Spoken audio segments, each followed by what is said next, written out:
இன்னைக்கு ட்ரம்ப் வந்து இந்தியாக்கு எகென்ஸ்டா ரொம்ப விஷயம் பண்ணிட்டு இருக்காங்க. ஆகஸ்ட் 1ல இருந்து ஆக்டிவ் ஆகுற மாதிரி 25% டாக்ஸ் போட்டுட்டு இருக்காங்க.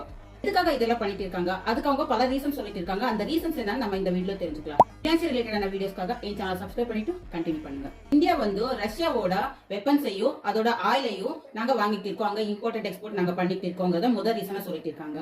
செகண்ட் வந்து பிரிக்ஸ். இந்தியா வந்து பிரிக்ஸ்ங்கிற ஒரு அமைப்புல இருக்காங்க. இதுல இந்தியா, சைனா, ரஷ்யா இந்த கண்ட்ரிஸ் எல்லாம் இருக்கிறதுனால நீங்க எல்லாம் ஒரு கூட்டணியா இருக்கீங்க, நாங்க தனியா இருக்கோம், அதனால நான் உங்களுக்கு ஹெவியா டாக்ஸ் போட போறோம் அப்படின்னு சொல்லிட்டு இருக்காங்க.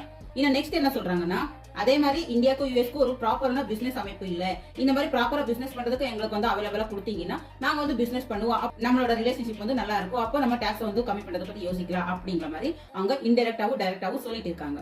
இதனால நிறைய பேருக்கு வந்து ஒரு பயம் வந்திருக்கு. ஐடில வேலை பார்த்துட்டு இருக்கேன், எனக்கு வேலை போயிருமா அப்படிங்கிற மாதிரி நிறைய பேர் கேள்வி கேட்டுட்டு இருக்காங்க. மேபி இது வந்து இந்த ட்ரெண்டே கண்டினியூ ஆச்சுன்னா ஐடி, பார்மசூட்டிகல்ஸ், டெக்ஸ்டைல் பிசினஸ் இது எல்லாமே அடிப்படுறதுக்கு கொஞ்சம் சான்சஸ் இருக்கு. பட் இதை திரும்பவும் அனலைஸ் பண்றதா சொல்லியிருக்காங்க. பார்க்கலாம் என்ன நடக்குதுன்ட்டு.